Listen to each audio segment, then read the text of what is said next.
ओम शांति। आज बाबा की सैटरडे की जो मुरली है उसमें बाबा ने सबसे पहली बात कही कि चेक करना है या ध्यान रखना है कि हमने मन वचन कर्म से किसी को दुख तो नहीं दिया। बहुत मीठा स्वभाव होना चाहिए जिससे किसी को भी दुख नहीं मिले। कई है कि चाहते भी हैं कि हम किसी को दुख ना दें, लेकिन फिर माया उनसे करा देती, यानी उन्हीं के अंदर के वाइसेस उनसे कुछ बुरा करा देते हैं। तो बाबा अपनी बात भी इसमें क्लियर कर रहे हैं कि बाबा किसी को दुख नहीं देता। जैसे दुनिया में कहा जाता है ना, भगवान दुख हरता और सुख करता है, तो भगवान किसी को दुख नहीं दे सकता क्योंकि वो तो दुख हरने वाला है।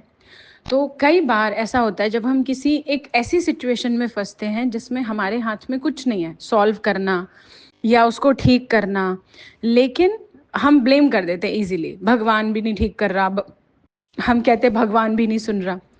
मतलब सडनली लास्ट में ब्लेम भगवान पर देने से क्या हो जाएगा? ये तो वही बात हो जाए, कोई बच्चे ने पूरे साल पढ़ाई नहीं की हो, टीचर ने कितनी बार कहा, उसके पास बहुत एक्सक्यूज हो, और लास्ट में एग्जाम देते टाइम पहला बहाना लगा दे, आउट ऑफ सिलेबस आया हुआ है सब कुछ, फिर भी चलो जैसे तैसे किया, अब मार्क्स कम हो गए तो हम तो पेपर रीचेक कराएंगे क्योंकि ना हमारे नंबर कम आए हैं। अंदर से पता होता है उनको कि हमने क्या किया ऐसा। इसलिए दुनिया में भी कई बार किसी छोटी परिस्थिति में, किसी बड़ी परिस्थिति में ऐसे बहुत सी आत्माएं निकल के आएंगी जो सीधे सीधे कहेंगी भगवान भी कुछ नहीं करता, वो भी बस ऊपर बैठ के देख रहा है, भगवान क्यों नहीं ठीक करता। अरे अगर हम अपने कर्म रोज ठीक रख लेते तो भगवान को बोलने की जरूरत ही नहीं होती। और भगवान तो उनके दुख हरेगा ना जो भगवान के साथ उस हिसाब से कनेक्टेड हैं।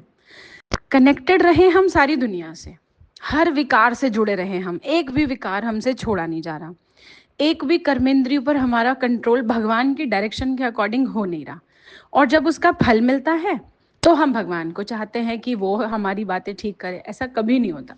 एक डॉक्टर भी ये नहीं कहेगा कि आपकी बीमारी को मैं ठीक करके दे दूंगा, आप परहेज मत करो, कभी भी नहीं होगा।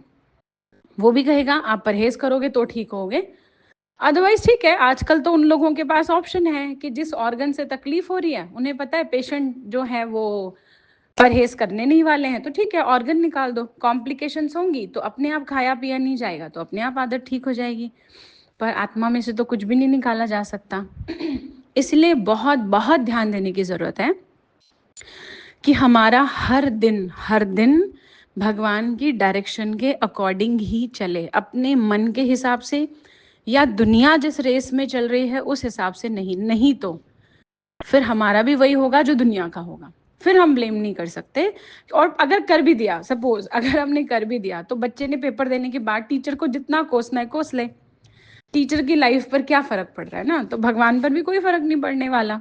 वो भी उन्हीं का साथ देता है या उन्हीं के लिए खड़ा है हर समय, जो अपना पूरा दिन भगवान के हिसाब से बिताते हैं और हर समय उसे याद रखते हैं। सारा दिन लोगों को याद रख के इच्छाएं भगवान से रखना, ये हमारी बहुत बड़ी भूल है।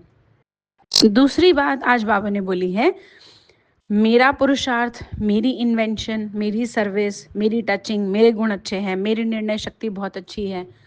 बेसिकली बाबा का भाव ये है कि हम जो ये मेरा मेरा करते रहते हैं ना, मेरा आइडिया देखा, मेरा आइडिया कितना अच्छा था, देखा मुझे कितना बढ़िया थॉट आया, देखा मेरा दिमाग, और देखा ये।